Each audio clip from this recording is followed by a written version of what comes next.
I have always been a lover of travel and adventure. My passion for exploring the unknown led me and my friends to one of the most secluded places on our planet, a small valley surrounded by mountains. We had heard legends about an abandoned town that, according to locals, was full of secrets and unsolved mysteries. They said the residents had disappeared under strange circumstances, and since then, no one had dared to linger there. Despite the warnings, we decided to take tents and embark on this adventure. The road was not easy, but everything we had heard about the town only fueled our interest.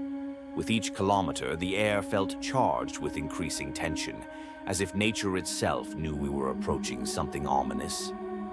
When we finally reached the place, the evening sun was slowly sinking below the horizon, illuminating the ruins of the town. The streets were covered in thick moss, and the buildings looked as though they hadn't been touched for ages. I felt a prickling sense of anxiety, but curiosity overpowered my fear.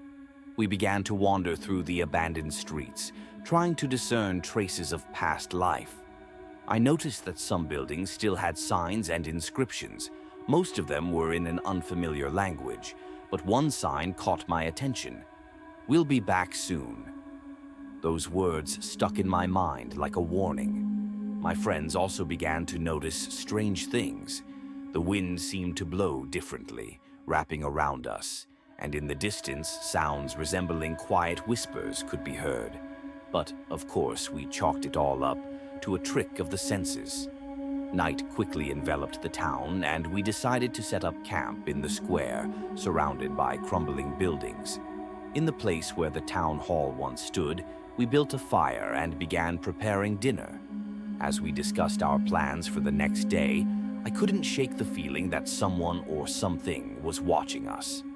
Suddenly, one of my friends, Alex, stepped away from our camp. He said he heard a noise, as if someone was rustling in the bushes. We all froze. "Maybe it's just an animal," I said, but inside I felt a growing unease.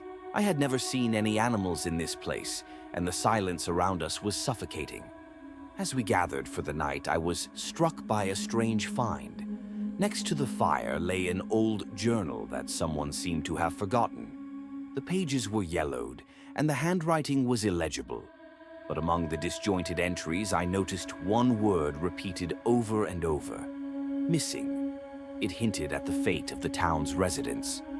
I passed the journal to my friends, and soon we were all engulfed by a shared sense of dread. That night became a true test. I couldn't sleep, listening for every rustle and sound. At dawn, we decided to explore the town further. With each new step, our unease grew. We stumbled upon old houses with locked doors and windows boarded up, and the feeling that we were being followed became ever stronger. In one building, we found several doll toys left in plain sight, looking as if children had played with them for the last time before leaving this town. I felt a chill run down my spine. Alex suggested we check one of the buildings, and despite my inner protests, I agreed. When we entered, we were met with complete silence. Half-eaten meals lay on the tables, and in the corner stood a chair, as if someone had just gotten up to leave. We began to move through the rooms, and in one of them, we found photographs. They captured the faces of the town's residents, all with identical smiles. But in the last photograph, something was off. In the background, almost unnoticed, a figure was visible.